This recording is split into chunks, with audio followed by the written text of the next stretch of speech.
Okay, everyone, we are back.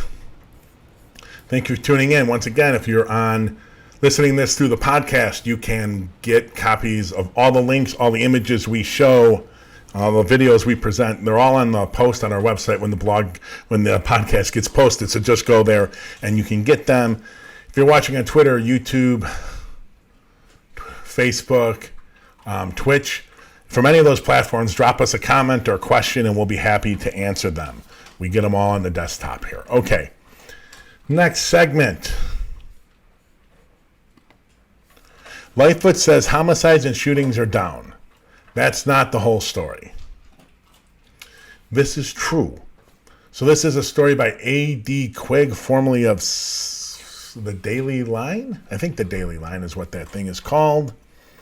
There's no doubt that Lightfoot and Brown are spin masters, just like Rahm was. So don't think this is new. Mayors and police superintendents, one of the things they have to do to keep the gig is lie, especially about crime data. So here's Lightfoot, I believe. The reality is June over June, from last year to this year, we've seen as a downward trend in both homicides and shooting, the mayor said at a Monday news conference, noting that the weekend's incidents were tragic and heartbreaking. Yes, but once again, people in A.D. Quigg, little shame on you for this. You shouldn't be comparing this June to last June. You should be taking the pandemic time period out of any of the crime statistics you want to talk about. And when people get all back to work and we all get back into school and everything starts happening and get back into the office working, then we can start the clock again. So this isn't necessarily true. And you can't compare a June at the height of some of the worst of the pandemic to a June a year later when the pandemic is waning and the city is completely open. It's wrong. It's just wrong. Stop doing it. Both AD and the rest of the Chicago media. Stop doing it. You can't help it because it's easy stories for you, and I get it, and it gets you easy quotes, but you're just wrong. We go on. Brown repeated the mayor's optimism about June's numbers, saying murders are down 3% compared to with this time in June 2020. While shootings are down 5%, the city hit its peak in violence in January and has declined in both murders and shootings each month. With some fits and starts, though, the first quarter of this year, Brown said, but the second quarter has seen a steady decline in both murders and shootings. Yes, but from what time period? Once again, you can't do this. They're spinning it. Through the beginning of the year to now. It's much worse. Well, of course it's much worse because the first quarter of 2020 didn't have the pandemic. So all these comparisons are wrong. Brown and Lightfoot are just spinning for the journalists, and here is one A.D. Quigg, usually pretty good, that just swallowed it. This shouldn't have, I'm sure our editor put her on this probably. This is not an article that should be written. Really, it's not particularly, it's pretty well done. It's just not something that makes any sense. I know people want to talk about crime and violence, but you can't make the comparisons they're trying to make. Here's another one.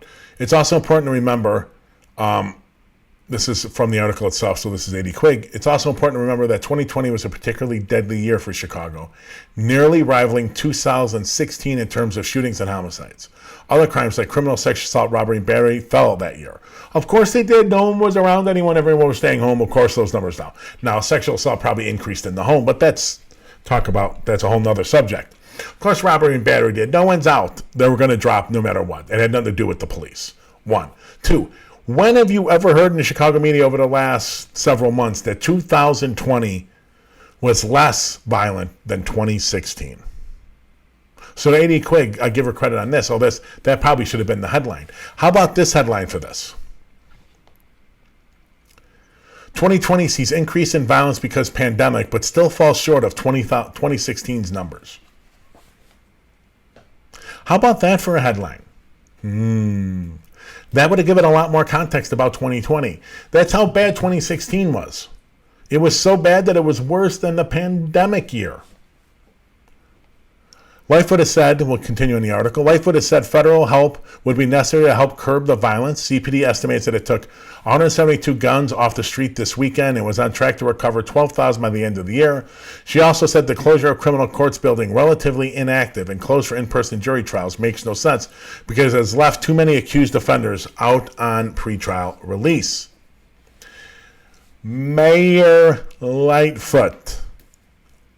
I'm going to give you a Police Chief Bratton. Charles Bratton? I forgot his first name now. It just escaped me. Bill Bratton. Bill Bratton quote. And this is back into McCarthy. So stop quoting these stupid, we took so many guns off the street. Bill Bratton snapped back at Gary McCarthy when he was superintendent. McCarthy used to work for Bratton, I believe, in New York. McCarthy was talking about how they take so many more guns off than even New York. And Bratton said, honestly and rightly, I'm not a Bill Bratton fan, but he was right here. You know what? We go after criminals, not guns.